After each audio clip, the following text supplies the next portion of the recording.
Welcome to the Hud Grad Club. I'm Chris Webb, and I'm the Alumni Engagement Career Consultant with the University of Huddersfield's Careers Employability Service. And, full disclosure, I'm also a University of Huddersfield graduate. So I've generally got pretty positive things to say about both the institution and any of our graduates. But don't take my word for it. In this podcast, we'll be meeting different members of the University of Huddersfield's global alumni community, finding out what makes them tick, about their experiences during their time at the university and their career journeys since completing their studies. Join us as we explore the inspiring, innovative and diverse range of individuals that make up the Hud Grad Club.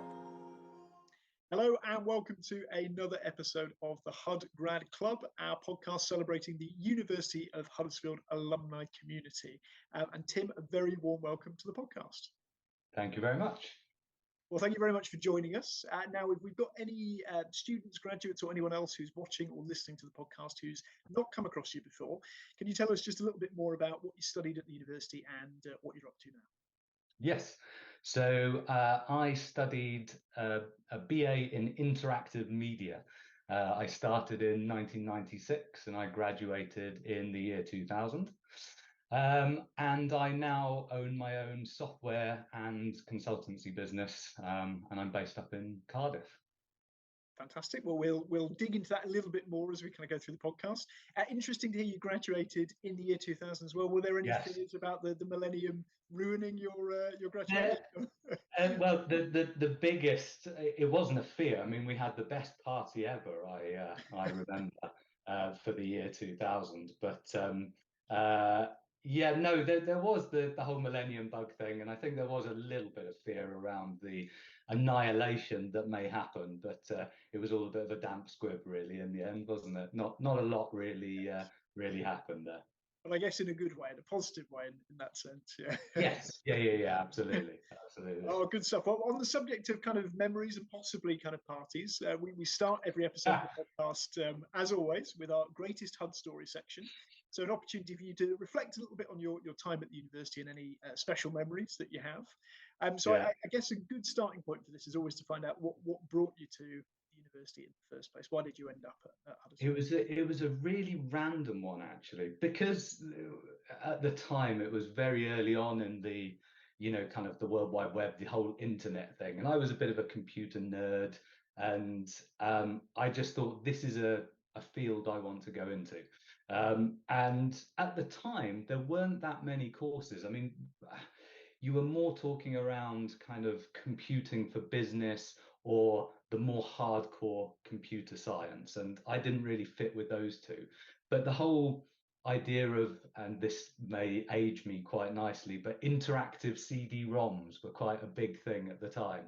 And I thought being able to produce something like that would be very, very cool. So I looked around for universities that were offering that sort of course. And there was Huddersfield, there was Stoke, there was Wolverhampton. And I remember I went round with my mother looking at each of these, and we went to Huddersfield. I was on the bus, we went to Stords Hall, and Stords Hall was essentially what nailed it for me. And also actually the computer department, because the building was relatively new, I think, at the time. So Canal Side, it was all very new and shiny, and we thought, this is the place to go. It is amazing how many guests on this podcast have said Stords Hall was the clincher for getting them into the university. Just the idea of living in this halls of residence where you had, your own ensuite bathroom. It looked like a hotel room. It had a bar. It was an old, World War II psychiatric hospital, I believe. It ticked all the boxes basically. So. Wow, fantastic. And I mean, on that note, I guess, in terms of memories, any other, I guess, special memories of your time at the university that you'd want to share? I mean, I've got to filter some of these, obviously. But of course. In reference to Stords Hall, we always had a lot of fun. There was an old part of the complex which was fenced off, and very often we would go in the middle of the night and go and check out, this old hospital, which still had artwork on the walls. It still had, kind of patient trolleys. It was super, super creepy. And as you can imagine, as a, kind of 18-year-old who maybe had one too many to drink, this was often a place we would be in the middle of the night. But also in Stores Hall, we discovered in our kitchen, in the store cupboard, it had a hole in the floor, and you could crawl through the floor and pop up in the kitchen. So I lived in flat 1, Myers B, I think, and I could pop up into flat 2 through crawling underneath the floor. So that kind of gave us hours of amusement. But the main stories that I think of that remain with me from Huddersfield. One time when I was working in Adam's Bar, so I got myself a job there, and it was on one of the big nights, and there was a guy that was incredibly drunk ordering a Guinness at the bar, and the floor was a bit slippery, and he slipped over with his Guinness in his hand. He ended up breaking his leg, but he didn't spill a drop of the Guinness that he went down with. So I thought that was pretty cool. And the other one, and I won't mention any names. I'm still very good friends with this guy who I shared a flat with in the first year. But I don't know whether it still exists. The nightclub Visage, down on the way out to Milnes Bridge. Couldn't tell you. But yeah, he was incredibly drunk and couldn't get into Visage. The bouncers wouldn't let him in. So he decided it'd be a good idea to go back to his flat, shave off his goatee beard, and then come back in and pretend to be someone else. Now, bearing in mind, this guy, he's not a small guy, and he's very easily recognizable, goatee or not. And the terrible Geordie accent he put on didn't do him any favors either. So he just essentially he was a drunk man with a cut face that again couldn't get let into a nightclub. So it's amazing what stays with you, isn't it, from university? Yeah, but there's funny things, like you said, those memories that you really hang on to are often so kind of, or maybe seem quite trivial at the time, but they stay in there, don't they? Yeah, absolutely. Fantastic. So, I mean, tell us a little bit more then about, I guess, what kind of came next. So, as you said, you graduated year 2000, survived the learning bug. You've kind of been, I guess, sort of an early adopter in terms of the type of courses you were talking about in terms of interactive media.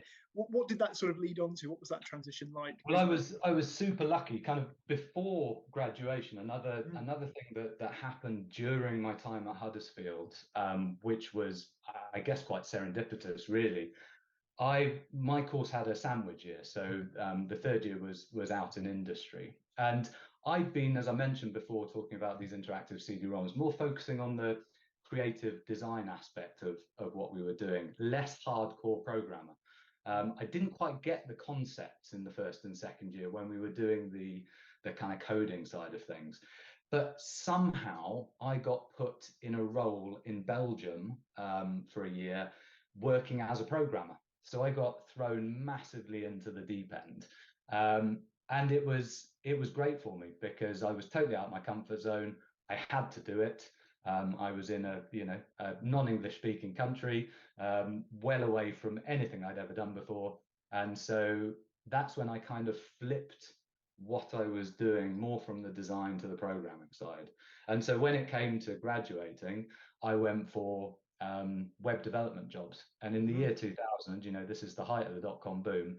There were quite a few out there. So I moved I remember applying as early as like May before graduating, and I'd secured myself a job easily before I'd even graduated. And I started working for the digital arm of Leo Burnett Advertising Agency down in London, a company called Hard Reality, and I spent an excellent couple of years there.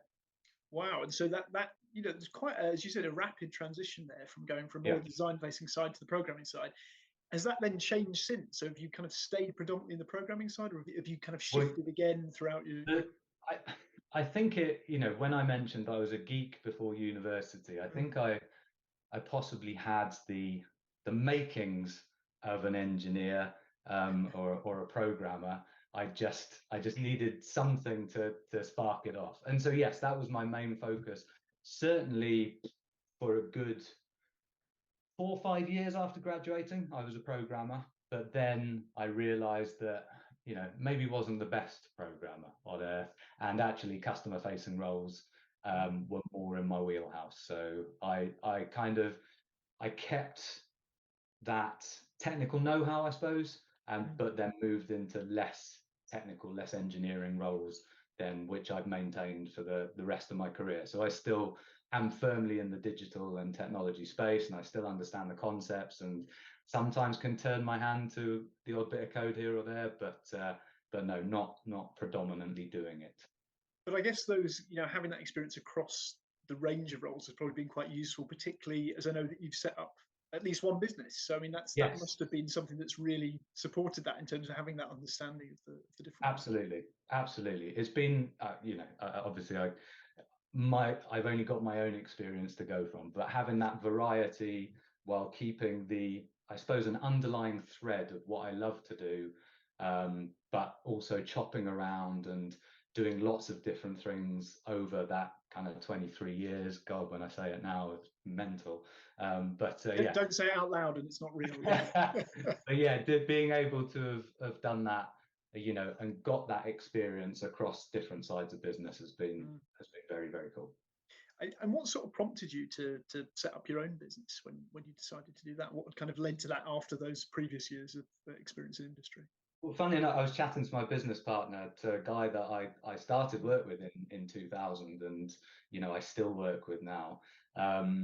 We were talking about this, and I think it's that sudden realization that you can do it yourself, and it's actually not such a big thing. It seems, certainly I would say in my early 20s at least, that it would be something that there's no way I could do that. I don't understand, running a sales team. I don't understand how to manage accounts, operations, taxes, all of that. Is just no way. But once the realization is there that you can, then you just have to focus on other things, and how to make those businesses successful in kind of the areas that you're working in, really.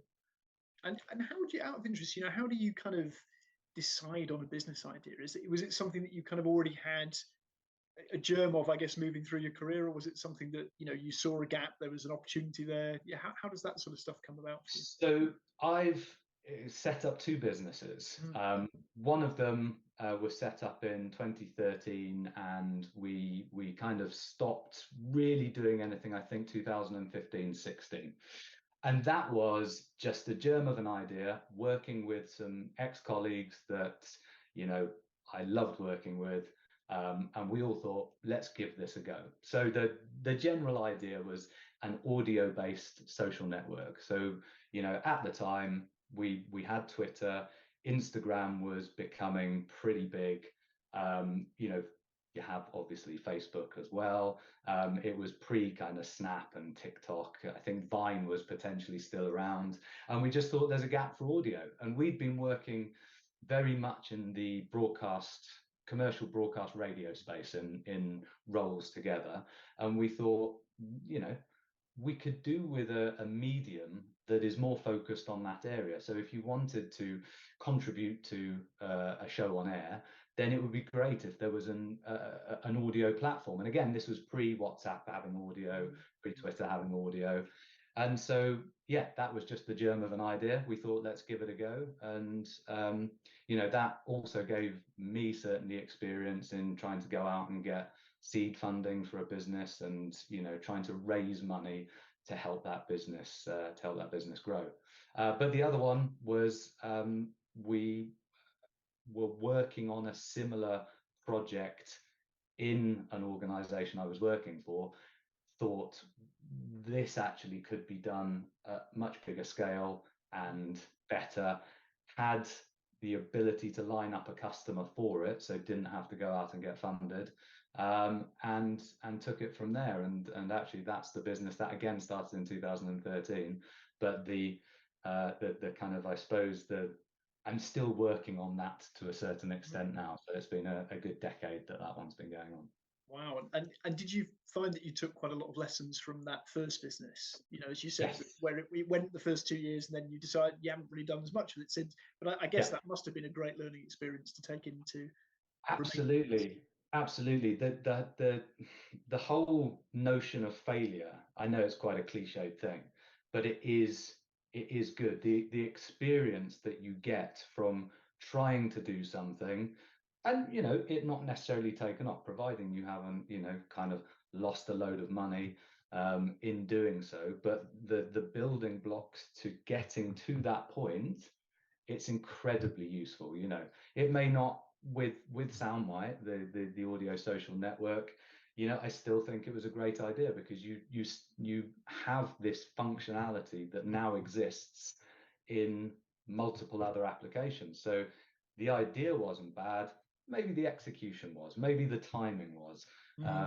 But everything that I got through that, going out trying to get massive financial organizations to invest relatively sizable amounts of money in a business that I'm part of was a huge learning experience. Yeah, definitely, and helped with other things moving forward as well.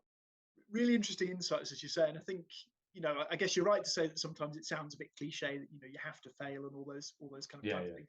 But ultimately, as you say, you never learn these things without going through the process. And so much of our careers, I guess, can be attributed to, as you said, luck or timing. But actually, I guess the process you were involved in was the bit that mattered in that instance, rather than the outcome and the result and all those type of things. Yes, absolutely. You've talked about a kind of number of light bulb moments there, I guess, around that transition. First of all, the placement year, then I guess kind of going from or realizing you wanted to go back to kind of customer facing roles, and then of course the experience in setting up a business. Have there been any other, I guess, significant kind of light bulb moments as part of your career so far? Yeah, I think that transition from being an engineer to customer facing, that was a huge step because it was, again, another comfort zone shift. I wasn't particularly comfortable in front of customers, but with the help of mentors I've had throughout different careers, they've challenged me and pushed me to do things, and I'm forever grateful for that. But yeah, those sorts of changes where you move out of your comfort zone, that was definitely a bit of a light bulb moment. Helping to pivot an organization. So one of the companies I worked for a significant amount of time, we in the 2008 financial crash, it had a huge impact on the existing business, and there was a lot of redundancies that happened, and we really needed as an organization to change what we did. Now, I wasn't part of any sort of management team at the time, so just being part of that, seeing how an organization can change quite dramatically from focusing on one line of business to another, that's been huge.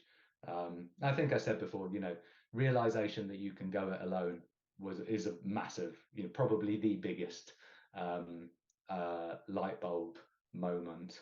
But the kind of, I suppose, the last one and the most recent one is being able to change my view, or I suppose metric, of what success is. So certainly previously it would be starting an organization, employing a load of people, getting a load of investment, getting an office and running an organization like that. And it's something we tried to do when we started iDetail back in 2013. But now my view of success is very different. It's how can I do the least work for the maximum possible return? I know that sounds ridiculous, but being able to focus on family, being able to get out of the 9 to 5 grind and not feel guilty about it, that's a huge part. That for me, that's an ongoing goal. So the light bulb moment, definitely the decision to focus on being able to do that, and then keeping that going, I think is the crucial thing. And as you say, it almost sounds funny because you say it and you feel guilty sometimes saying something like that. Yeah, But yeah, yeah, totally. I think most people would probably identify that. I'd say at least the majority of people would identify that as being a pretty, decent measure of success. But as you said, there's Yeah, almost still a bit of stigma around saying yeah. that out loud. It's But quite a funny I thing. also know, I know people well that Mm, can't that wouldn't consider that to be mm, success. mm, It has to be the more traditional path. It has to be, either your own company or being very high up in someone else's company. That is success. But yeah, that's not something that I really strive for mm, now. And so, in terms of, I would rather be comfortable from, mm, a financial point of view, not super financially successful, just try and get that balance really. mm, So I'm able to take my kids to school and pick them up from school, and at the moment mm. it's good. And like you say, I guess it takes time, doesn't it, through your career to get to that point where you can Absolutely. kind of calibrate that definition of success. It's quite hard early on to kind of know what might that look like for me, and I guess it changes through life.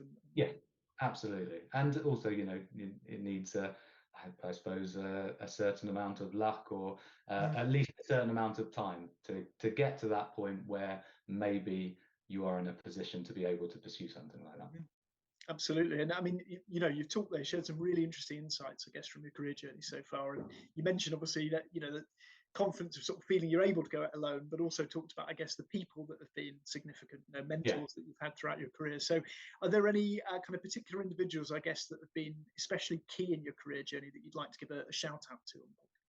Yeah, definitely. So, I was in an organisation called Skinkers, very, very strangely named organisation. But I spent a good, hang on, I think it was at least 11 years working for Skinkers, working in various roles. So there was a few of the guys from Skinkers, a chap called Matteo Bellucci, David Long, Rob Noble, and Steve Godman. And so these guys were part of the senior management team, but they came from very different areas, from operations, from sales, from kind of product strategy management, and all of those guys had a huge impact on me at a kind of very early stage in my career. So it's they've, and we are still in constant contact. So they're real real characters, real figures from my certainly from my career. I mentioned before my business partner Matt Bryson. So I met Matt in the year 2000, and we've pretty much worked together off and on for the last 23 years. So so Matt's been a huge part. And there was another Matt as well, a Matt Aspinall, that we started the original company with back in 2013. So yeah, I'd say those guys are the main ones that I pinpoint from my career. Yeah, lots of enduring relationships, and that, as you said, I guess good mentors or people who've had an impact. You tend to stay connected, don't you? It's a funny thing. I Definitely. think even if you've only been together for a short amount of time, there tends to be that kind of ongoing connection. Yeah, and it's so useful maintaining a network. And I found that my industry anyway still seems very small. There's quite a lot of people that you come across as time goes on, and it's so useful maintaining a network of people, because invariably you'll be able to be introduced to someone within a couple of steps from where you want to go, for example. And yeah, it's one of the most useful things, certainly in work.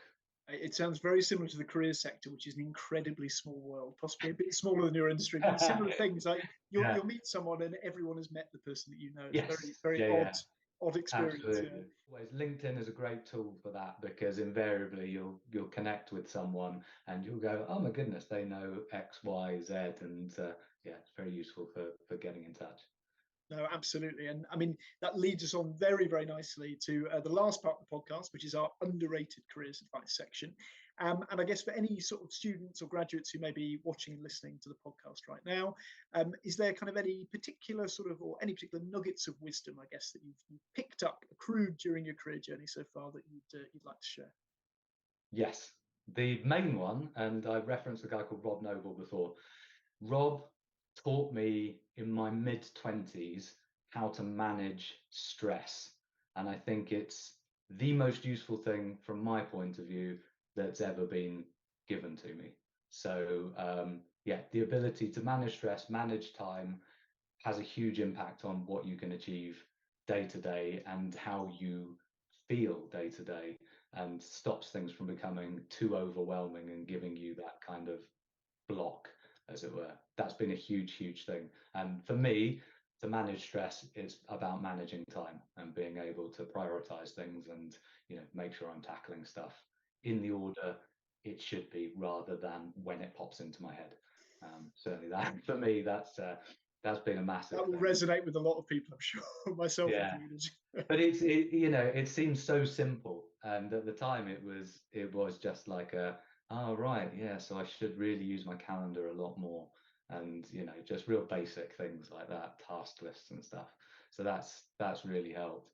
For me as well, it's if you can, try and fight imposter syndrome, because it's a huge barrier, I think. You know, if you go out there thinking, you know, I can't do this, or I shouldn't be speaking up at this point, or, you know, my idea is not going to be very good.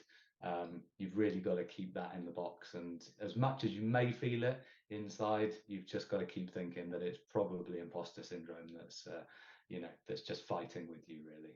And I think it's really interesting to hear you say that, because you know, a number of people who've been on the podcast have talked about that side of things, about imposter syndrome. Yeah. And I think there was a great article I read the other week, can't remember who wrote it, but they were talking about saying, you know, the need to normalize imposterism and say, well, actually, Yeah. you know, it's kind of a bit strange that you'd even refer to it, that it sounds a bit like a syndrome, because ultimately, Yes. probably Yeah. the majority of people have it. And maybe we should be talking about overconfident weirdo syndrome rather Yeah. than imposter syndrome. Psychopathic CEOs. Yeah. Yeah, so it's a funny one, isn't it? It's kind of, yeah, you're absolutely right. I think it's a very similar message comes out time after time, but you're right, it can certainly be, you know, a barrier to lots of Yeah, and that then, you know, really helps with you being able to make a decision to take a calculated risk, because you can stop thinking, well, no, I can't do this. And so if it is setting up a business or going out for funding or whatever it is, you know, you can stand up in front of a load of people that you think, oh my God, I can't do this. And yeah, you can hopefully muddle on through, basically, and you'll only get better at it, really. And I guess really from your career, that kind of idea of sort of taking risks and not feeling guilty about it is quite a big takeaway, I suppose. Absolutely, yeah. I mean, I distinctly remember, even, you know, as someone in my late 30s, I guess, when I was setting up the business, speaking to my parents and them, you know, kind of saying to them, do you really want to do this? You know, you don't want to, make sure you're settled in you know, a career that is a bit more solid. But no, you know, I couldn't be more happy that that's what I've done. And yeah, it was definitely the right path, but it involved taking a bit of a leap, really. Fantastic. Well, great insights there, Tim. Thanks so much for sharing your career journey and, you know, sharing sort of your thoughts, your underrated career advice. If we've got any kind of students and graduates who are maybe watching or listening to the podcast, who might want to find out a little bit more about you, your work, and possibly get in touch, where's the best place to find you? LinkedIn is probably the best place. There aren't that many people called Tim Hayes, with Hayes spelt like my name with an E. But also, I mean, can I read out an email address? Is that useful? Or what we'll do is we will pop your details. So if you're watching the podcast right now, you will see Tim's details appear on the screen in front of you. And if you're listening to the podcast, check out the podcast notes on Spotify, and we will include the details in there just to make life a bit easier. And so we don't have to make you spell out the full email. Brilliant. Oh, Tim, thanks so much for your time. Thank you for joining us, becoming the latest member of the Hud Grad Club. And obviously, we wish you well with everything moving forward. Thank you very much. Thanks for having me. Brilliant. Take care. Bye-bye. Cheers. Bye-bye. Enjoyed the podcast? Then go to the University of Huddersfield YouTube channel for all of our future episodes. Subscribe, like, and don't forget to hit the bell button for notifications. If you'd like to be involved in the Hud Grad Club podcast moving forward, please get in touch with us on alumni@hud.ac.uk.